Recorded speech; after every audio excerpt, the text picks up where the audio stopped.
Namaste, Vitruvians. It's great to be back after what seems like an eternity. How is everyone doing? Great to see all the familiar faces. And good morning to you, Mike. How are you doing? Good morning, good morning, good morning, everyone. Good morning, Nick. Good to have you back in the new world. So it's great to see everybody. I know it does seem like forever. It's we've been hard at work in the background, getting things done. I've been pretty quiet in Discord, just trying to get stuff done, but making a lot of progress and excited to deliver some updates and yeah, looking forward to getting started. Yeah, what's been the highlight of your week so far, Mike? I made $4,000 today. Trading. So that Good was day. good. Yeah, I took kind of a risky move, but it paid off. It's a really volatile market right now. And I've been doing some swing trading, not day trading, but more swing trading, just trading on momentums. And so it's been really interesting. The markets are just waiting to get some closure on the tariffs. And everybody's kind of waiting for interest rates, to get the Fed to close down on interest rates and relieve some of that pressure. European Union has lowered their rates, but we're still kind of holding out, and so there's a lot going on. So the biggest thing is just lowering rates and some closure on the tariffs, and hopefully we'll get the bull market that we've all been waiting for. Yeah, that's great. I did a real-time costume switch. I saw Phantom's note about wrong color hat, and boy, I completely slipped my mind. But boom, here we are. This is my Back to the Future hat. So the McFly one. Um, yeah. So my highlight of the week was after laboring to try and get my return done in time. I finally said, okay, accept defeat and file the extension. So yeah, it was tax week here in the US for those of you, tax day rather, or the 15th for those of you outside. And one other highlight for me is I think I finally got over jet lag. It usually takes me 2 weeks coming back east to west, but this time I decided to do some really strong sunlight exposure. I like spent a lot of time in the sun and was able to overcome that as quickly as possible. Did did make it your neck of the woods because I'm doing college tours with my kid, and so that I just realized how hot it gets there. It was like very, very, very hot. It's not even summer. Yeah, it's April Yeah, and it's insane. So yeah. anyway, got a lot going on here, and let's get going here. So let me add my screen. Here we go. I've forgotten how before I had gotten this to muscle memory, and now slowly getting back into it. All right, everybody, let's get going. This is Vitruveo Spotlight, Season 7, Episode 3. It's on April 18th. This is where we get together with the community and report on all the events of the past couple of weeks and what's coming up in the next couple weeks. With me is Mike, our COO, and I'm Nick Kalyani. I'm the CEO and founder, and let's get going. I think the first piece of news you're all gonna love. You're really, really gonna love this. So, as you know, we've been working behind the scenes on getting our protocol ready. We have some interesting updates in it, but the main thing is we've lowered the transaction requirements for rebasing, etc. And I'm very pleased to report that by consensus, we now have a date. And that date, my friends, is going to be May the 4th. Be with you, the Star Wars Day. Star Wars Day is when we'll pick the block. We just have to pick the exact time yet for the block, but that's when the protocol will switch from old version to new version. What that means is that people will be between now and the 4th. All validators will get them going. The VTech team will take care of that on updating the software, and the protocol will run just as usual, but on the 4th at a certain block time, which we will block number, which we will announce.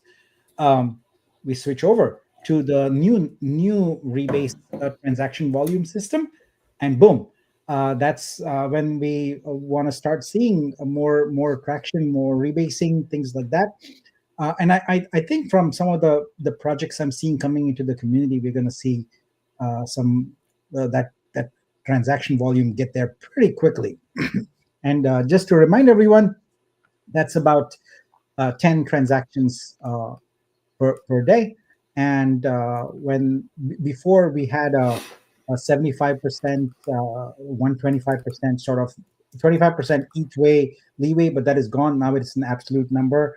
And I have no doubts that we'll be able to get that. So May the 4th be with you. Uh, Mike, what do you think about this? Are you excited? Yeah, it's a long time coming. I think it's really complex because I know originally we were really nervous about doing the reset. Really close to the launch of the Vitruveo token, and so now that we've got a little bit of time away from it, it's a good time to get it launched before things scale up. So I'm excited. Then we can just kind of move on to servicing the protocol, and then moving on to developing each vertical, and that's really what the need is and the call of the hour. So it's good. Yeah, this the force word kind of the follows me around a bit. My one of my most successful startups was an open source CMS, and because it was open source, we had to come up with a name for our annual conference. And with source, I came up with open force, so that became the name of the conference. So open force, and now we have may the force be with you. Interesting. Okay, let's give everyone a quick report on our soul exhibition. We had a really good launch for our print on demand feature. For that, we did an exhibition at the Mondor Gallery in downtown Dubai. And what I want to do is do a quick recap of it, and maybe share some highlights here. So, okay, here we go. All right. So we call the event Soul because we are kind of playing on this word soul now, even for the printing. Soul is an acronym for see, own, which we were able to do so far. You can see the artwork, you can own the artwork as a digital collectible, but now we are getting to the next level. You can use it. So that's use, and of course, love. You love your mug or your hat or whatever, or your print that you're hanging on your wall, etc. So we are doubling down on the word soul here, and in fact, the feature itself, print on demand, is rather dry and boring, so it'll be soul print. So you can get a soul print of your artwork on merchandise, on canvas, things like that, and that is very, very exciting and interesting. So now, at the gallery, we had a professional photo and video support. Our intent was to get lots of good material for marketing. We are, as you will see later, we are embarking on more marketing, and so they are still in the process of doing their post uh, editing, etc. As soon as that's available, we will put it on Google Drive and make it available to everybody. I believe Pam has already done the artist a great service where she took an individual photo live of every artist's artwork that was there and shared it. And thank you, Pam, for doing that. That was a really, really great thing you did. So expect to see those photos and videos as soon as they can. I'm told they will be very soon, but we did not get an exact date, and I don't want to give an exact date until, because it's the third party that's doing it, outside of control. Now, one of the things that we had at this gallery that was pretty cool is a very, very large screen. It was pretty massive. I think I have it here. Yeah, there it is. That's me there. Very large screen. And in order to fill up the screen, we came up with an interesting sort of marketing presentation, and it will hint to you at some of the things that we want to do in the future.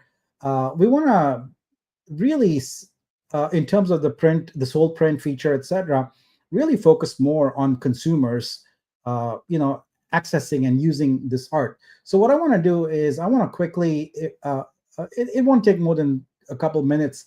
I want to go through that deck with you, which was basically a rotating MP4, and let's go through it and some of the points. So imagine this on a very very large screen, but we wanted to make certain points about exhibit. So the first of all, it is life changing, and you see some marketing messaging here that conveys that a bigger version of the art than, it's just a JPEG or it's a digital collectible, etc. We want to really help people connect with art and with exhibit. So also, uh, how it speaks to artists, how it speaks to people who are new to to Web3, etc. Because we are really a bridge, and with print, it's more Web2 than with Web3. So no permissions needed, no gatekeepers. It's your art, your rules, and this talks about the openness of exhibit. And in a nod to the cultural norms of the place that we had the exhibition, you'll see the people reflected in here have the attire, etc. So exhibit is evergreen. Your art doesn't expire; it grows season after season, screen after screen. So we want to hint of coming things, especially with streaming, etc. I want to touch upon streaming a little bit more because that was a point of discussion with a few people I had. Um, Next, exhibit is rebellious. We want to make sure that you can break through the rules that have been set in the world of art, where you have to go through this strata, galleries, things like that. We want you to own your art, own your income, and own your era. So exhibit is rebellious. Exhibit is visible in that we don't want your art to be buried in algorithms, etc., and not just languishing, collecting digital dust. We want it to be witnessed. We want it to be alive and to be visible a lot. And so that is one of the goals of exhibit. And it's also true. Exhibit is community driven, it's open, and it's uncompromising. So everything we've done so far has been with feedback from our community. And everything we do is very open. I give updates on what is coming, how we're building it, and then we build it, and then we get some feedback and we improve upon it. So it's a true community led effort. And it's unstoppable. It's on Web3. There's a lot of innovation we've built, and we are starting off this journey here with a spark, but it's endless combustion. It's going to move through time, and it's going to grow through time. And it's liberating to a lot of artists because it can unshackle your art. It gets it out of your portfolio where it's not visible to people, and makes it available to the whole world. We want to leave the walls behind. That's a nod to some of the merchandising ideas that are coming up. Um, we also want to make sure that we respect the art. We don't want to have people think of art as just content. Like I said, we want it to be a soul print. We want to protect it like it's like truth, and really make sure that artists recognize that we really, really respect your art on this platform. So, so yeah, that's a quick glance at some of the marketing material we did. Now let's talk a little bit about the goals we had and what were some of the outcomes we had. So our goals were first and foremost to launch the MVP of the print on demand feature. That was our most important goal. And honestly, leading up to the event, it was extremely high pressure, as I mentioned previously. And thank you to Team Brazil that pulled out all the stops and helped us work through and get it live. Our goal also was to prepare for future marketing. We need a lot of professional photos, videos, things like that, and I'm glad to report that we have them now. And we also wanted to have people go through the process of scanning a QR code and actually processing a few orders to optimize the workflow. So the initial orders, we are taking care to actually see them through the system. So they're going to take just a little bit longer, but it also means that we understand the process better. It's important for us to understand the workflow. So so we are processing those orders. Now let's look at our takeaways. One of the key takeaways we had from the event was that we really need to rethink IRL events for print marketing. So we had a limited set of dates that were available in the gallery, and we didn't want to push it too far into the future to do the launch. Um, so that was one constraint. There's always going to be a constraint with dates and things like that. But the main thing is IRL events. They require a lot of work. They require a lot of work, and in order to get audiences, etc. And I'm not sure that they are the right strategy for print on demand marketing. So I think we have to come up with a new and innovative model for that, and we are going to do that. Excuse me.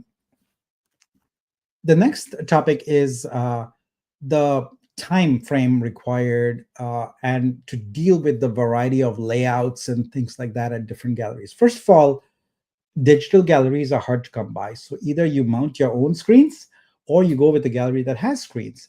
But if you go with a gallery that has screens, then you have constraints. Notable constraint in this gallery is all the artwork display screens were all vertical. So we couldn't do it any horizontal. There were a couple of big separate screens intended for just marketing, but the actual gallery art display screens are all vertical. So we have to deal with those kind of things. And in addition, different technologies exist for how the artworks are displayed, etc. Some people do only videos. Some people have a homemade systems. By homemade, I mean made by the gallery system. Some people use things like Apple TV, etc. So there's a variety of ways in which artworks can be displayed, etc.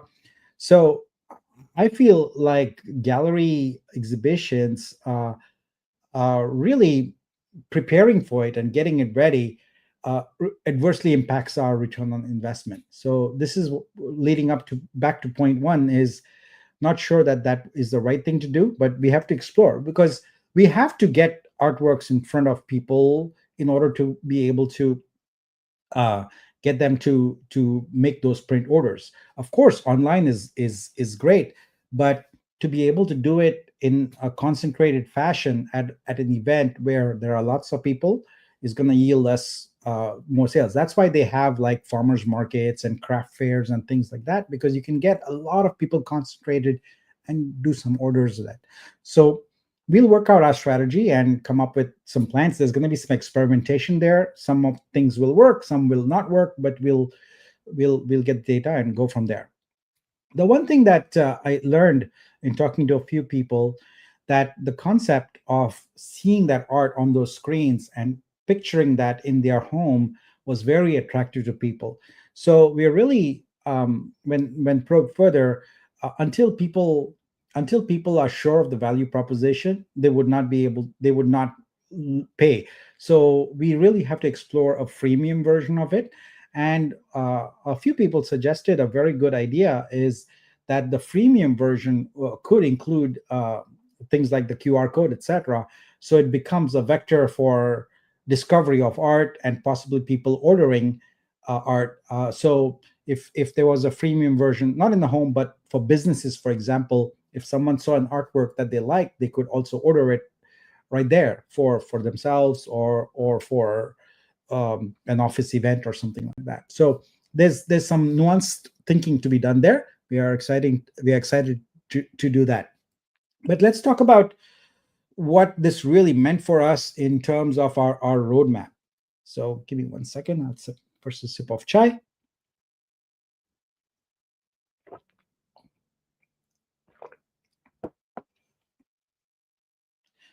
All right. So April is almost over.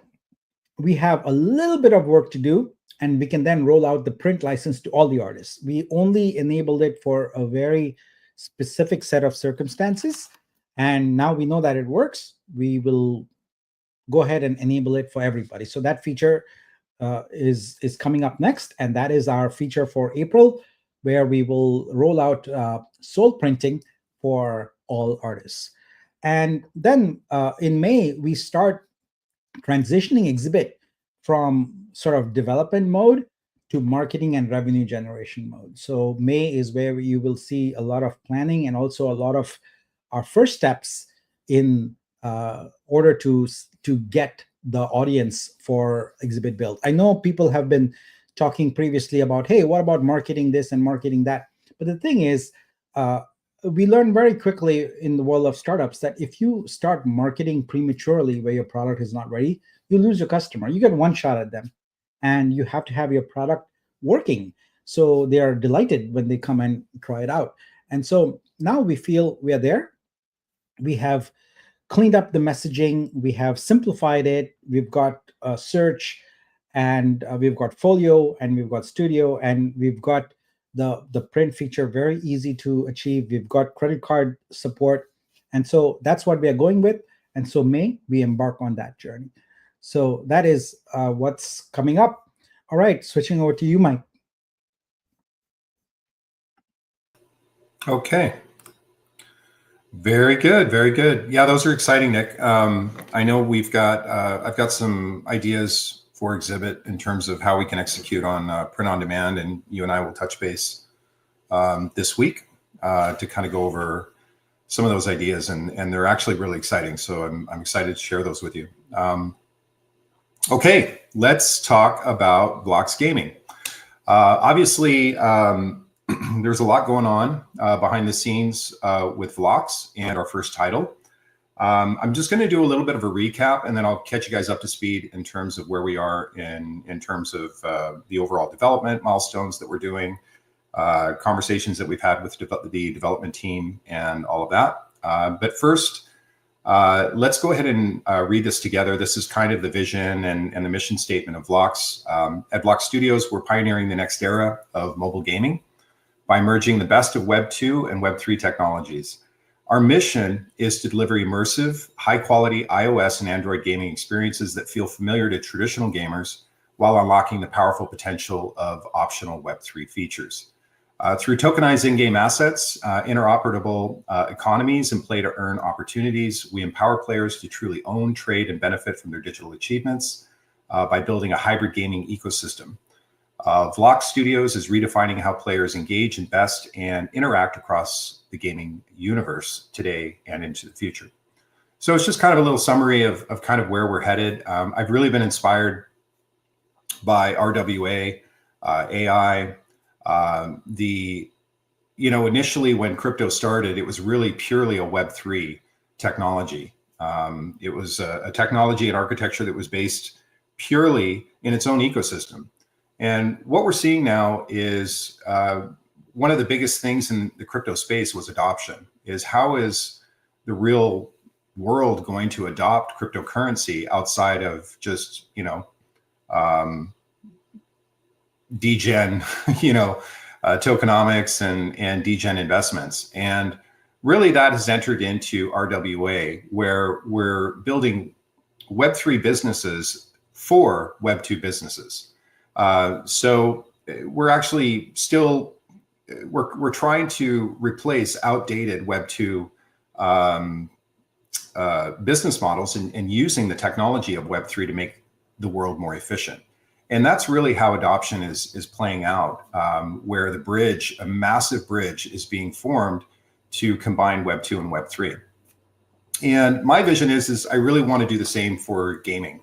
I really want to, mobile gaming is probably double the amount of PC gaming and console gaming. It is a billion, there's so much money that goes into mobile gaming. It's astonishing after the research that I've done. And it blows PC gaming and console gaming away. And the great thing about mobile gaming too is in terms of marketing, you can target market. So you can target certain countries, you can target certain profiles, certain age groups, certain income groups. You can really drill down in terms of your digital marketing on how it's applied and make sure that you're not blowing your budget out on just typical macro marketing, which is super expensive. You're trying to compete with Activision and some of the big players, it's very, very difficult. But with mobile gaming, it really removes that barrier and allows us to a small company to scale very, very quickly, which is super exciting. So today we're going to go over a developer update. We're going to do some roadmap updates. We're going to talk about pre-production milestones, and we'll touch a little bit on the launch strategy. But the first three is really what our focus is going to be. In terms of our first title, AI Wars, the inspiration, as we've discussed, is going to be a 4X based building strategy game that is going to be mobile based on iOS and Android. Similar titles, if you kind of want to get a sense of what the vision is and what a 4X based strategy game is, you can look up Whiteout Survival, Last War Survival, Clash of Clans, that sort of thing. That will kind of give you a sense of the type of game that we're building. And it will primarily be marketed through Instagram, TikTok, and those outlets and social media. In terms of the strategy, we're basically replicating. I've always been a fan of the expression "you imitate and you innovate."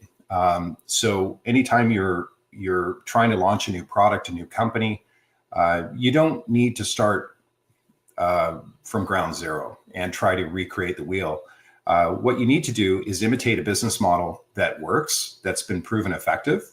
And if you look at, let's say, the top, just do a Google search and look at the top 100 mobile games, and you look at, you'll start to see patterns in the category and the style of game relative to, the gameplay, how they work, how they were marketed. There's a very, very defined business model in these games. And I've kind of parsed it out, done the research, and identified the patterns in all the most successful games. What I then did was I went through the negative reviews. I went into the store of specifically the 4X strategy games, and I went through and just scoured negative reviews on the game and really started working on applying the positives of the game and then mitigating the negatives. So trying to do my best to solve those negatives, so that way we have something very unique that we're offering to the market that addresses really what the market wants, what they like, and what also they dislike, and kind of dealing with that. And then what we'll do is we'll just follow a similar marketing strategy through social media, trailers, gaming guilds, KOLs, and really scale it from there. So that's just kind of like an overall view. So some of the enhancements that we're making that really stemmed from the negative reviews, a lot of these 4X strategy games, is we're moving the cash grab mentality. A lot of these games are play to earn. They're free to download. They get you kind of addicted to the game, and then they start introducing pay to play, meaning if you spend money, you're going to have a more powerful character, a more powerful base, and you're going to be able to dominate a lot faster. What they don't tell you is that there are people that put $1,000 a month into these games. And there are certain benefits that they do get with that, but ultimately they find themselves in the same spot that they're in, because now they're just paired with higher ranked players. And so it's this constant need. It's kind of like a slot machine, this constant addiction that happens.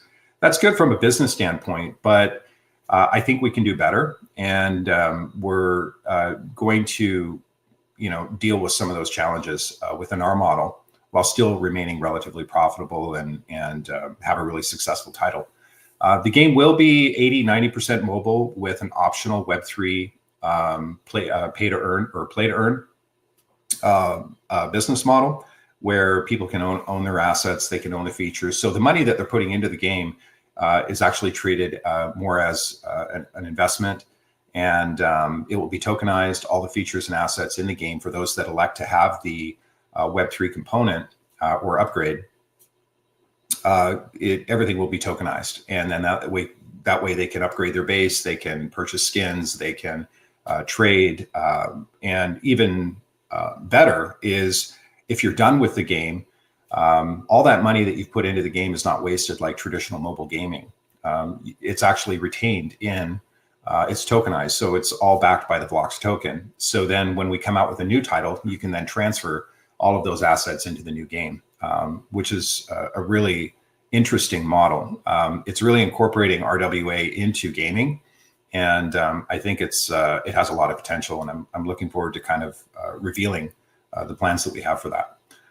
Eventually, we will get into esports with massive prize pools. That's going to be part of our marketing effort that we're going to do with gaming guilds.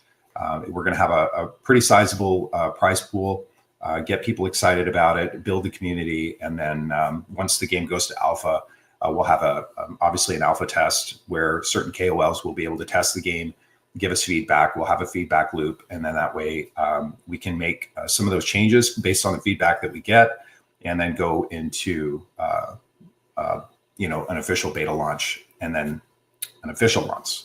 So that's kind of a little overview. When we look at the roadmap, we've gotten actually a lot done. It doesn't seem that way, but we're still in April, and we have kind of a main to-do list that we've been working on. As you know, we came out with a light paper, which was more of a concept of the game, an overall strategy of what we wanted to accomplish with the game. We touched on certain features and assets and gameplay. Obviously, with game development, you have something called a GDD, which is a game design document that has to be created.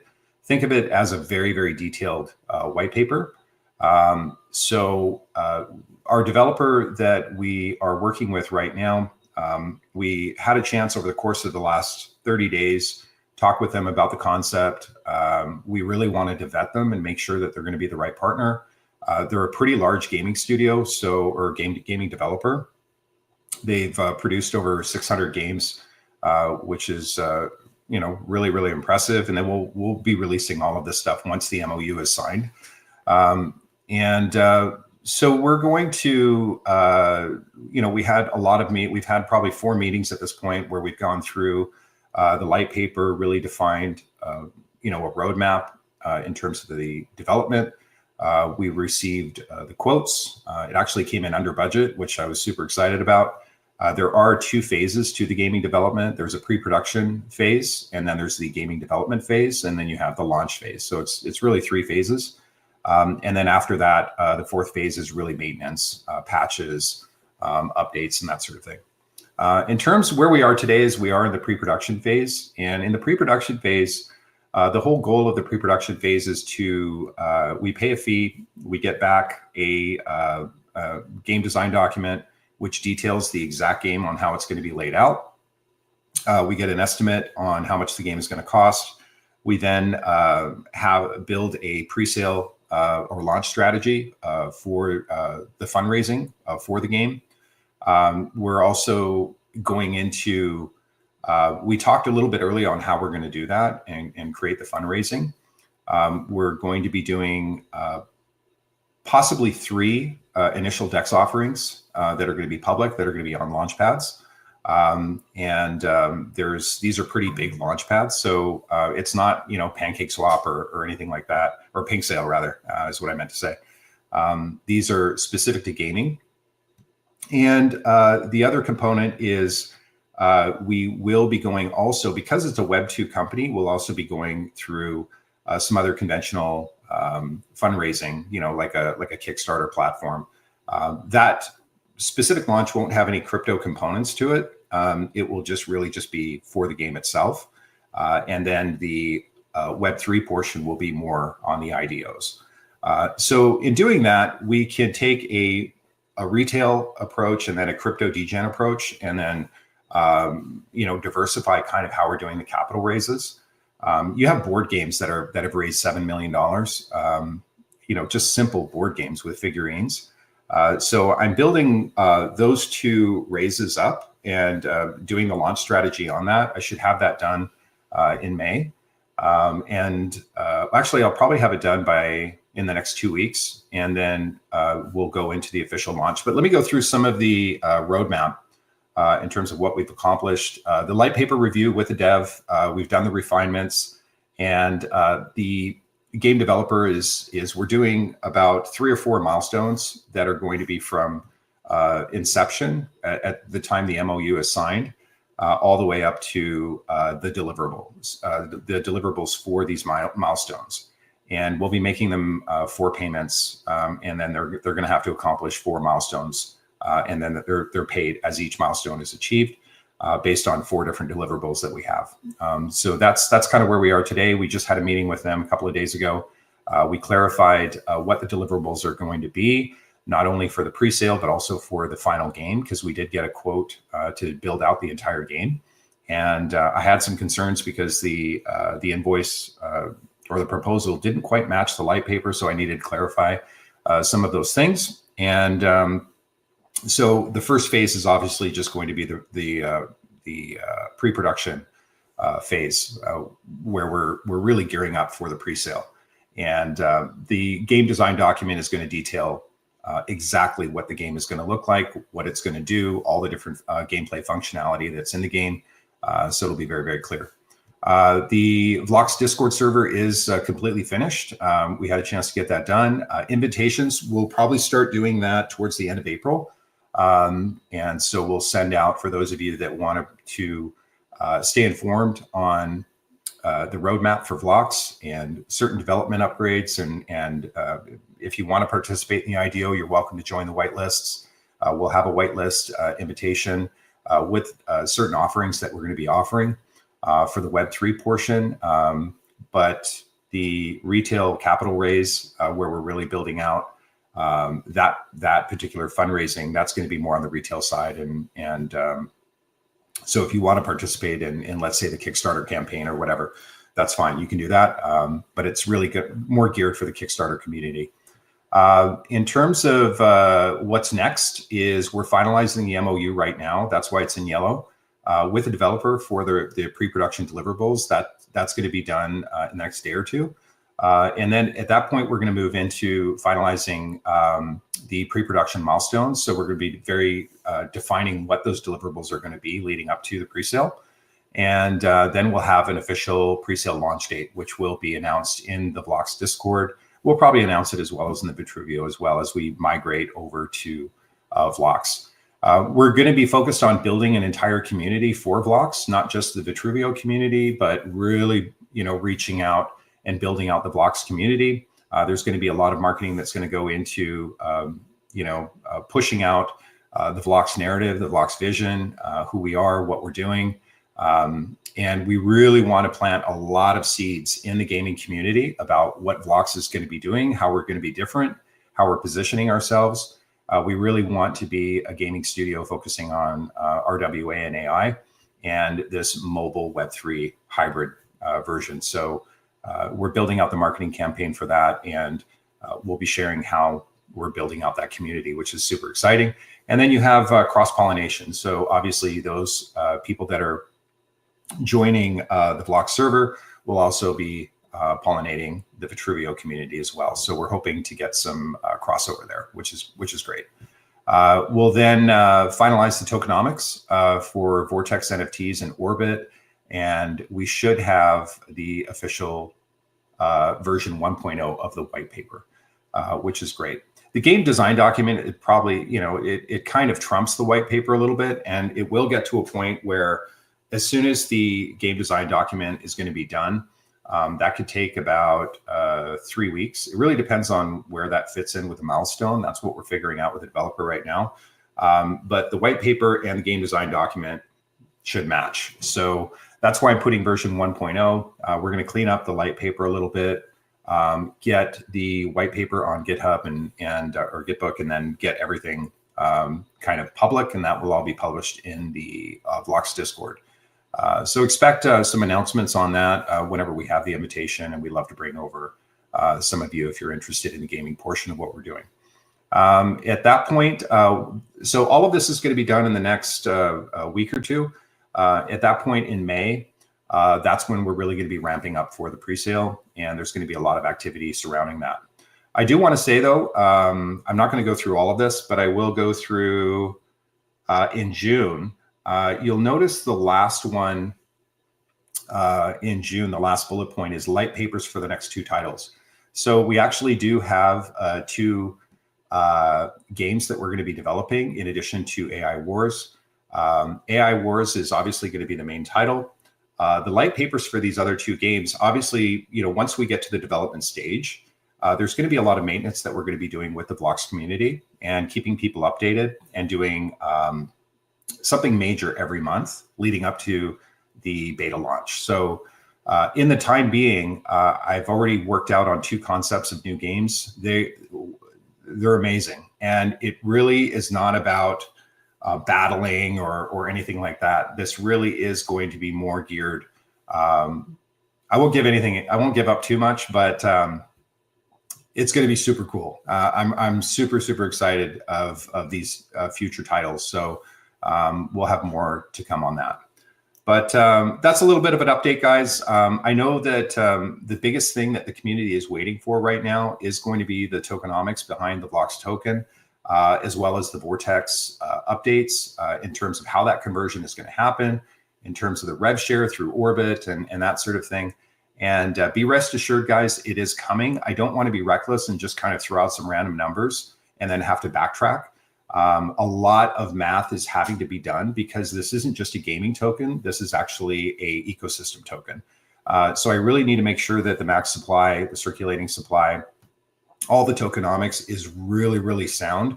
And so I'm trying to produce a lot of, models where I'm trying to estimate in 5 years' time, given we have 5 or 6 or 7 games that are on the platform that are using the title. Not to mention if we actually have other games that are going to be developed, how is that going to scale and affect the tokenomics and the interoperable gameplay? So it's a little more complex when you're using one token for the entire ecosystem and all the different games, under the studio. And I want to make sure that the supply is sufficient enough. And as soon as that kind of gets dialed in, I'm hoping to have that done in the next 2 weeks. At that point, I'll be able to add some light and add some color to how we're going to transition the Vortex NFTs over to the new model. And but be rest assured, it's going to be aggressive. It's going to be exciting. It is going to be profitable. We're really kind of gearing it to really take care of the community because you guys we've all kind of come together and we've really fought to pull things together and create something awesome. And I feel the pressure and I feel the fiduciary responsibility to really make sure I produce something awesome. So thank you for your patience on that. But it is coming. It should be here in a couple of weeks is what I'll commit to. Aside from that, that's all I have, guys. And I'll address any questions after we wrap up with the AMA. Thank you, Mike. That was fantastic. I just wanted to take a moment to really call you out and thank you publicly for all the work, because I know you've been doing a lot of research, a lot of modeling, etc. on this. And I think your slides are just the tip of the iceberg. They don't really do justice to the amount of work you've been doing on this. So on behalf of everyone, I do want to thank you on staying focused on that and moving the gaming vertical forward. So thank you. Oh, thank you so much. Yeah, it's a lot of work. It's it's frustrating because you can't get things done fast enough, and you kind of know you have the vision of what you want, what you're trying to do, but you feel handicapped in a way. And the best analogy I can give is you and I, Nick, sometimes feel like we're running in water, and it's you see the finish line, and you're trying to get there, but it's just frustrating because you want to grow faster and faster and faster. So thank you for that. Thank you for the community. The community's been amazing, and you guys have been so awesome. And I'm super, super excited what we're doing. Not only with Vitruveo, with Exhibit, with Blocks. I just feel inspired, and I feel like we're getting there. Is the easy way to say it. I'm super stoked because we've reached the point here where we can start sort of going to the next chapter on a few things. For example, with the protocol, we got the major release now, and that will hold us for a while. With Exhibit, we are now shifting from production mode to really scaling up and marketing mode. So we should start seeing the things that people have wanted to see, but we couldn't because we were still in kind of development mode. And now we are getting out of that. We can scale up and start making some noise about it. We didn't want to make noise when the product wasn't ready because it didn't make much sense. So really, really, and it's cool to see that as we are getting one vertical sort of at the scaling phase, we have another vertical that is coming up through the development process and gearing up for the same journey, but maybe fast tracked in a year's time. So yeah, that's great. Okay, back to a couple of things. So I left off talking a little bit about exhibit and the roadmap. Now, one of the things that I wanted to do now is to talk about the fact that our journey and our exhibition would not have been possible without the kind sponsorship of two community projects. And I want to call them out. So first one is Sabong Studios, of course, with Garfield supporting us in that, and also the Vitruveo Exchange. So I'm very, very grateful for their support. Also, they are a great community project, and they bring a lot of value to our ecosystem. So thank you to both. Now, I happened to look, and I was seeing if there's any passerbys here, and I saw a passerby here, and he is someone we've seen. And let's bring him on stage here. Hello, stranger. How are you, Mr. Garfield? Oh, hi. You have me. Oh, I didn't know I was going on live today. Good Well, morning, I, man. I saw you just passing by. It seems like you hang around StreamYard quite a bit. So I said, well, why not add you on there? How you doing, man? Oh, I'm good. I'm good. I'm actually really, I don't know. If you don't sleep, I don't know what else can I say because even when I'm asleep, I feel like I'm awake because of this thing that we're about to share with the world. Yeah, but first tell me about this. You got a halo or what's this? I like this new background. It's Oh, is that uh, just a halo or what? yeah. What do you got going No, on there? because it's Good Friday, so I grew a little bit of a halo today, and you mentioned about Sabong and Vitruveo exchange. Um, First, congratulations to all the winners during the Dubai event. Um, Rest assured that giveaways, or not giveaways, but prizes will be given this coming week. So I just wanted to highlight that, and because Vitruvio Exchange will be the place where you will find this. Whoa. Okay. All right. Okay, this coming. The date will be when I was small and Christmas trees were tall. You don't know that? I do not know that, unfortunately, but The it title sounds of very that good. song. Can anybody say the title of that song? And I'll give him a thousand Savo X. Can anybody? Do do do do. Don't ask me why. The time has Another passed. impromptu challenge from Garfield. Someone else who didn't find a way. Come on, guys. Now we are tall and Christmas trees are small. The We have first of no May. takers so far. It's the 1st of May. Ah, the 1st of May. Oh, there we go. We got two now.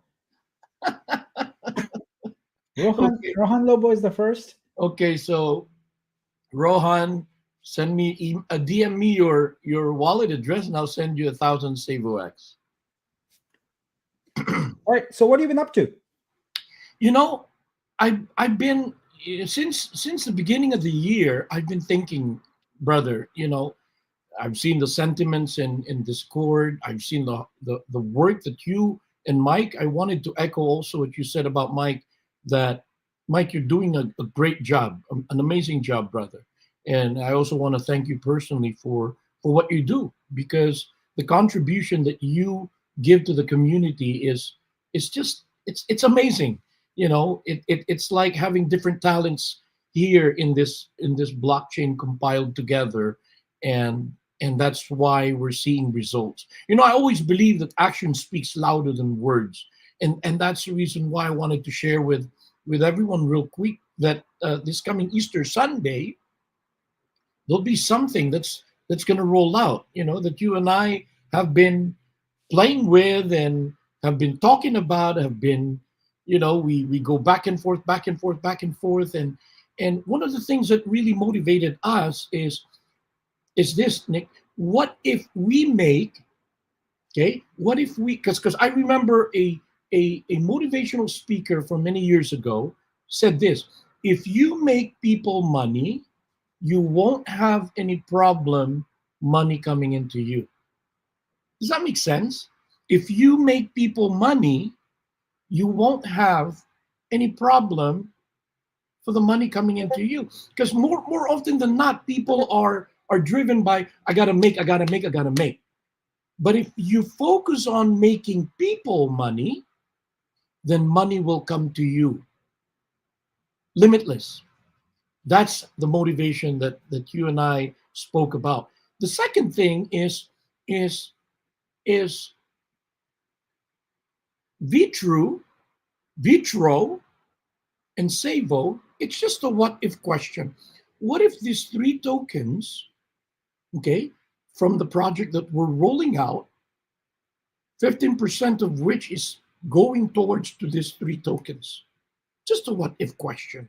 What do you think will it do to the Vitru that right now is like, that GIF that I see, you go like do something, that guy with the stick, do something. That's what I see when I go to to our exchange, to our decks. I don't have any more voice, but that's gonna change, brother, and I'm excited about that.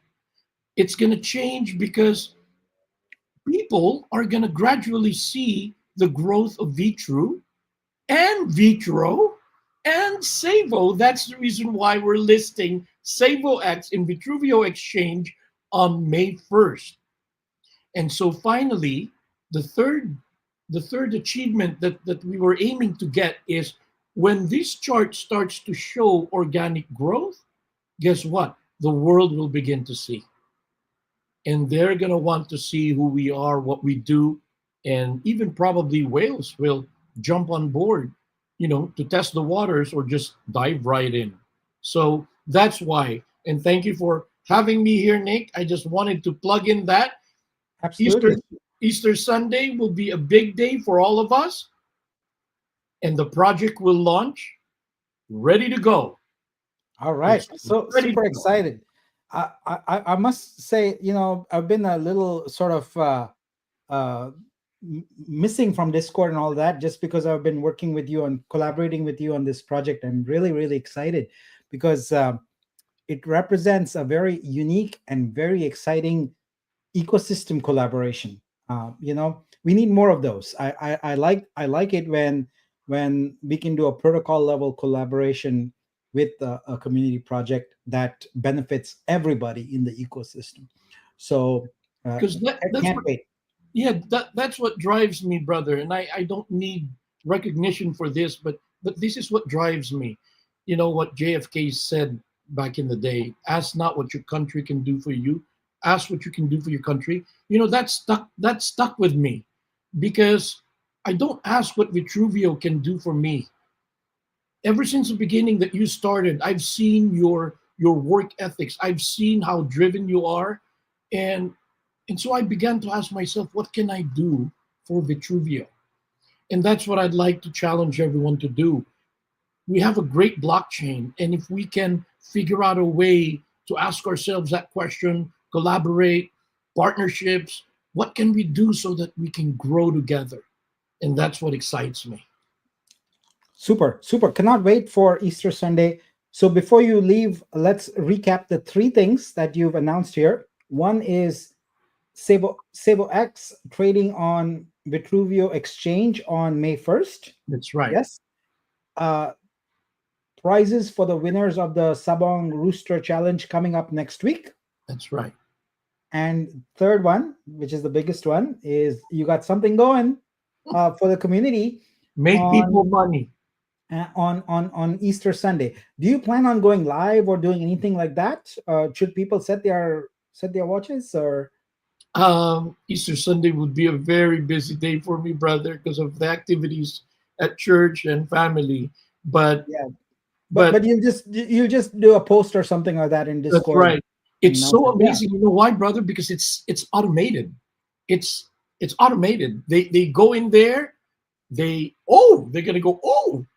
They don't need to ask a question. If they All go to right. the FAQ, everything is there, and it's automated. Oh, it gives Great. me feels.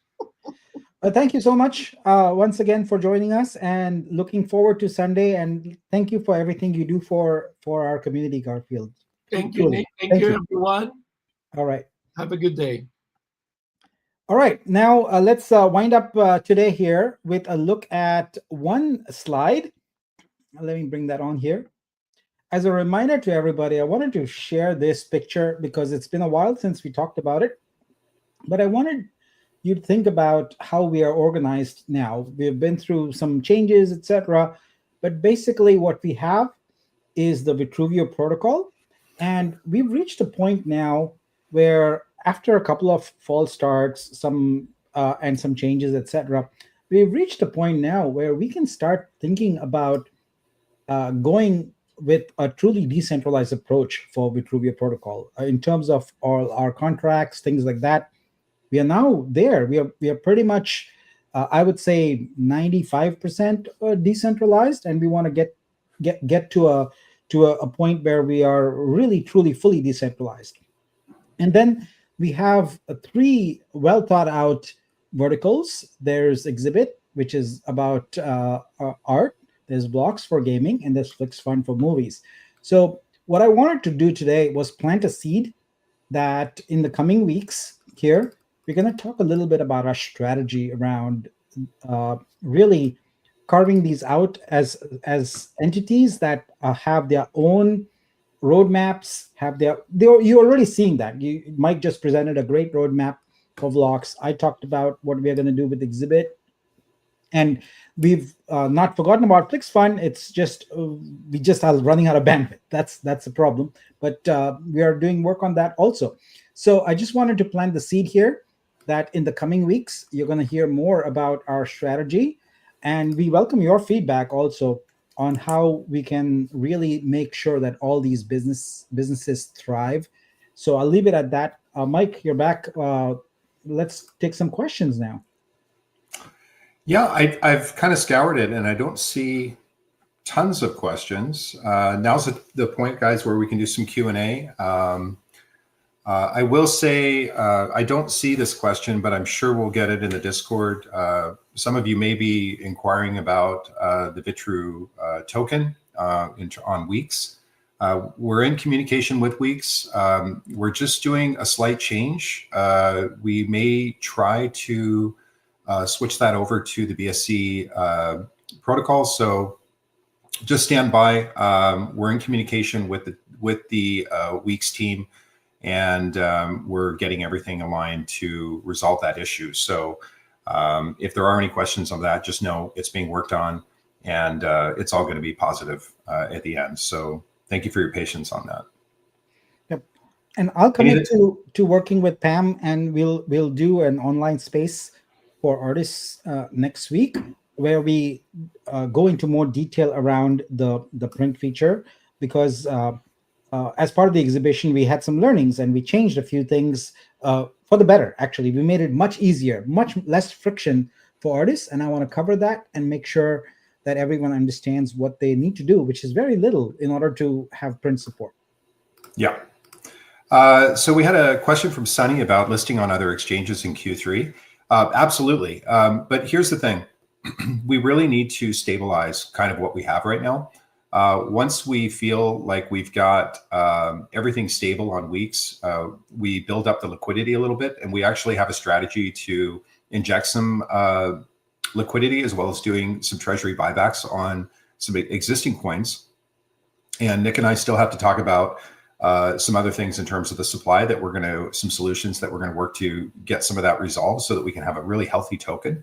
And at that point, once everything is kind of supplied, or everything is kind of stable, we'll then branch out. And we've got another tier 2 that we're looking at that we've already done the research on.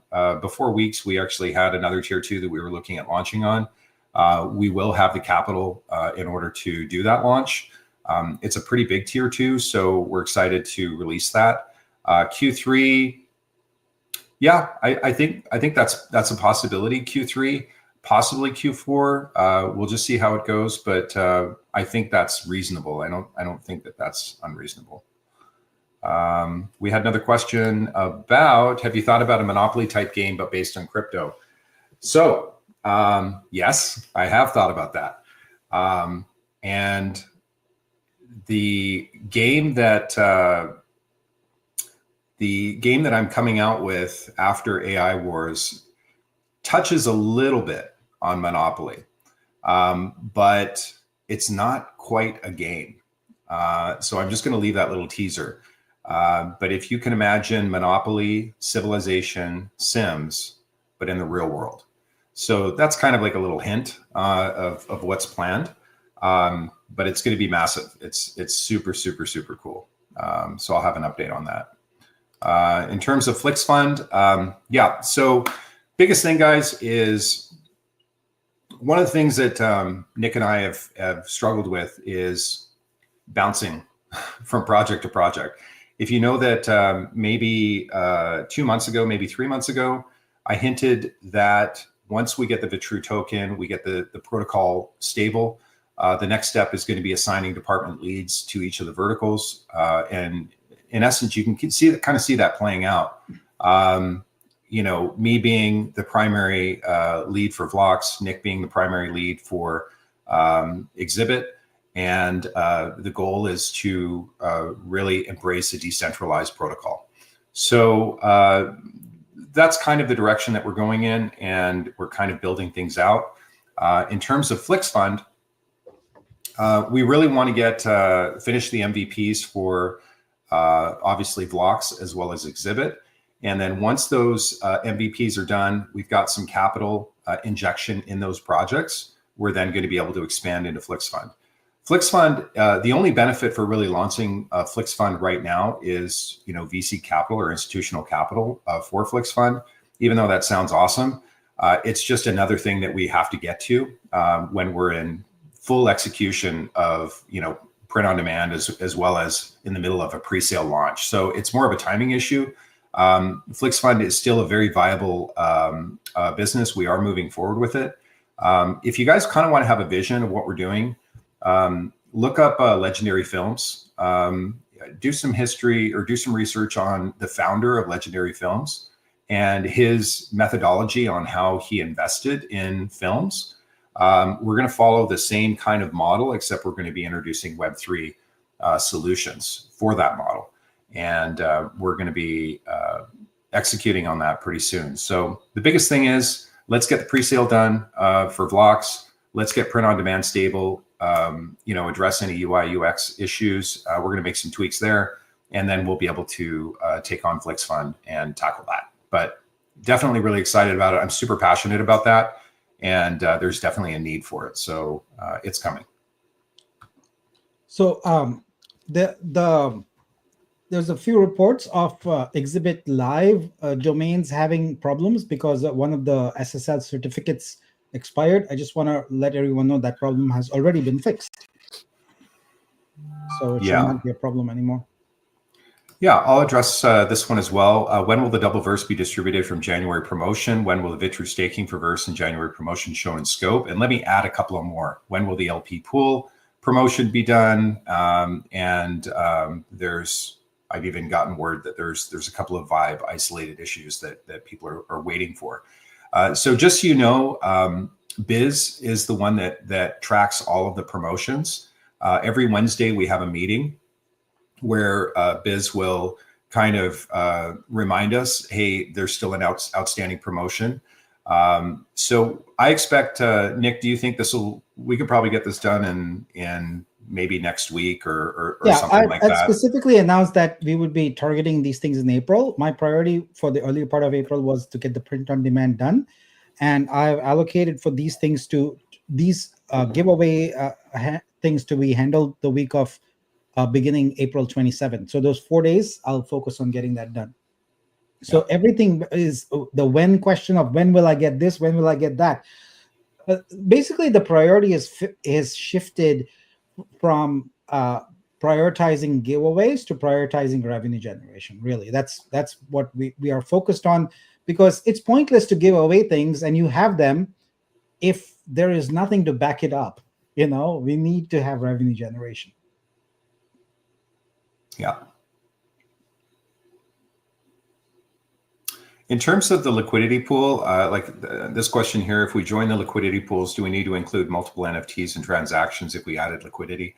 I think, Nick, whenever you whenever we talked with Biz about that, I think he was saying that there was a list that was being kind of curated and of all the people that were due the liquidity pool reward, right? Yeah, I'll look to coordinate with Biz in order to get that, and if there's any more information needed, we'll post an announcement. Okay, that's great. Yeah, no ID. If you got a great idea for a game, absolutely submit it. I'd love to get to a point where we can start doing grants and really foster the community's think tank and really start pushing out some games and doing even community project games. We can then assist the creators where, possibly eventually Vlox could be a VC for some of these projects where we can offer some grants in exchange for equity. And then we can start producing multiple titles using an established development team until we do the development in-house. So I love the idea. Definitely send it to me. And if anyone else has any other ideas for games, definitely submit it. We'll get it on. We'll kind of create a list and start working on that.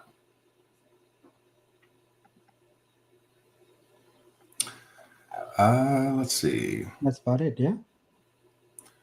Yeah, I'm not sure what Sunny's question is here. Please, can the team do some restriction on BNB ETH or open up all the way to come liquidity and restrict exiting for a few months as liquidity from pool exiting every day? Oh, he's saying basically put the no restrictions. Put the restrictions back on. No. You don't hear that every day, Nick.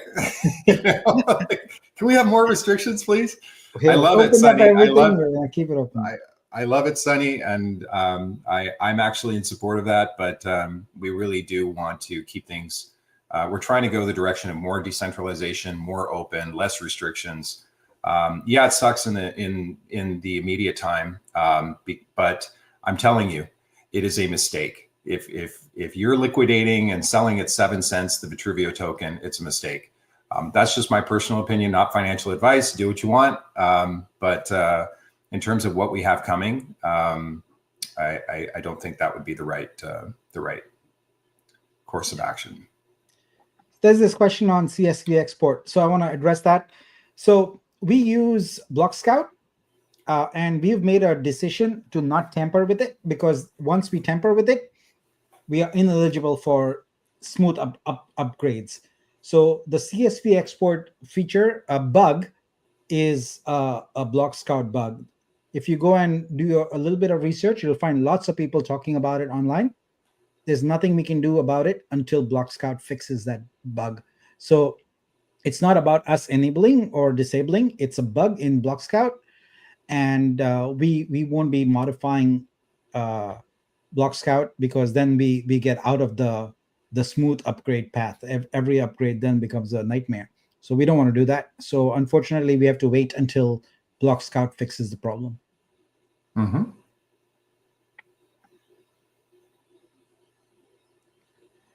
All right. I just want to say, it's been what it was a little bit weird not being there every Friday, but it's good. It's good to come back and connect with the community every couple of weeks. I think it's a better model now, because the pressure every Thursday night was intense, and I couldn't really focus on anything else preparing for this Friday thing.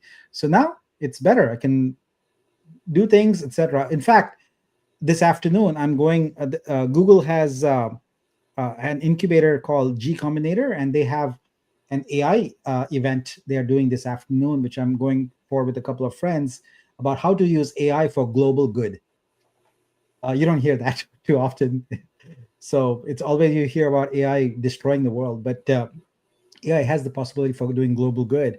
And so there's a great event today with a bunch of investors, a bunch of entrepreneurs, and a bunch of movers and shakers in the AI world. And I'm excited to go to that event and learn more. So a little out of my domain here, blockchain, but it's good to step out occasionally and hear how things are going in other worlds. Mm-hmm. Yeah. Are we planning on doing any casino games? Not at this time. I think, there's just so many of them out there, and there is an opportunity to do some. It gets a little sticky because you start, falling into laws, certain gaming laws. However, I'm not against the idea. It's just I've got some other really, really, really revolutionary ideas that I want to execute on first. And kind of, I've had a chance to kind of go through a lot of the gaming, blockchains and look at some of the offerings out there. And you can really tell when a game has real value and real utility and one that's just kind of a throwaway game. And I want to kind of get out of the Web3 kind of cheap games, because you can actually purchase, we can purchase right now template casino games and just launch them on the Flex site just so that we have content. But the problem is that's not really innovative. It doesn't really tap into what's current and what's edgy. And obviously we may throw some other, fun games in there just so that there's content in there. But, I really want to develop some really innovative games that are not just cheesy or, anything like that. We really want to do something unique. Obviously that does take time to develop, but I think it's worth the wait. But it's not a bad suggestion. I'm not against it. It's just, I'm not really inspired by that. Any updates on the Dubai competition, Nick? Garfield just gave an update on that. Oh, and okay. Prices will be fulfilled next week. Okay. This person has many questions. Saw 2 to 3 AI arts in winning panel. Yeah, I got pinged on this, guys. First of all, this is a Sabong challenge, not my challenge. And secondly, the challenge was about not using AI, and apparently a couple of winners did use AI. Well, yeah, it happened. So it was a challenge. It's not a huge, big thing. Move on. Yeah, I think that's it, Nick. I don't see anything else. So I think we can call it there. All right, great. Thank you, everybody. And look forward to chatting with artists next week about exhibit Soul Print. And also, I'm excited about Garfield's Easter Sunday announcement. That should be exciting. It's actually really cool. I was surprised. I just had a chance to get a little sneak peek, and I think it's very, very, very cool. Cool. I'm actually really excited about it. So it'll be cool to see what the community thinks, and Garfield's independent community outside of Vitruveo, what they think. I think it's a great opportunity. So great. Super, super cool. All right. Have a great weekend, guys. Thank you so much. And we'll see you again in a couple of weeks. Bye. All right. Thanks, guys. We'll see you in Discord.